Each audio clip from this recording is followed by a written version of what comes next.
High hello welcome to mini blog. चला तर मी ते आज काय बनवत आहे, थालीपीठ. चला म्हटलं आज सुट्टी आहे, काहीतरी वेगळं बनवावं. रोज रोज चपाती भाजी खाऊन कंटाळा आलेला. मी ते 3 प्रकारचं पीठ घेतलेलं आहे. 2 वाटी गव्हाचं, 1 वाटी डाळीचं आणि 1 वाटी ज्वारीचं. इथे मी हिरव्या मिरचीचा ठेचा टाकलेला आहे, त्यानंतर लसूण, त्यानंतर लाल तिखट, इथं सर्व प्रकारचे मसाले टाकलेले आहेत. त्याच्यानंतर मी स्वच्छ अशी मेथीची भाजी स्वच्छ अशी धुवून घेतलेली. मुलांना ना तर अशी भाजी नाही आवडत. चला म्हटलं काहीतरी वेगळ्या प्रकारचं, असं नाही तर असं खातील. मग मेथी वगैरे स्वच्छ धुवून घेतलेली, एकदम बारीक अशी चिरून घेतली आणि त्याच्या पिठामध्ये टाकली. त्याच्यानंतर थोडीशी हळद टाकली, त्याच्यानंतर चवीपुरतं मीठ टाकलं आणि हे सर्व असं मिक्स करून घेतलं.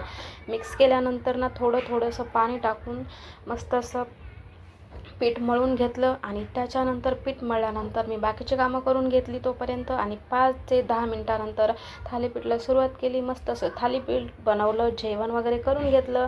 त्याच्यानंतर आमचे साहेब गेले गाडी घेऊन. त्यांचं ना बायकोपेक्षा आजकाल गाडीवर जास्त प्रेम झालेलं आहे. गाडी घेतली तेव्हापासून नदीवर नेलेली गाडी मस्त अशी धुवून घेतली आणि मुलंसोबत पण त्यांनी पण एन्जॉय केला. पोहून वगैरे आले आणि घरी आल्यानंतर हे लागले खेळायला चेस.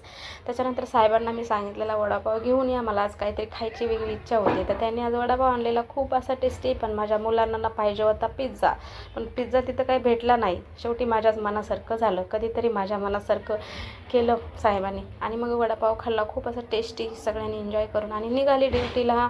आणि हे माझं कार्टून मला जाताना रोज बाय करतं आणि म्हणत होते की मम्मी सकाळी लवकर ये. ठीक आहे बाळा, लवकर येते. चला बाय बाय.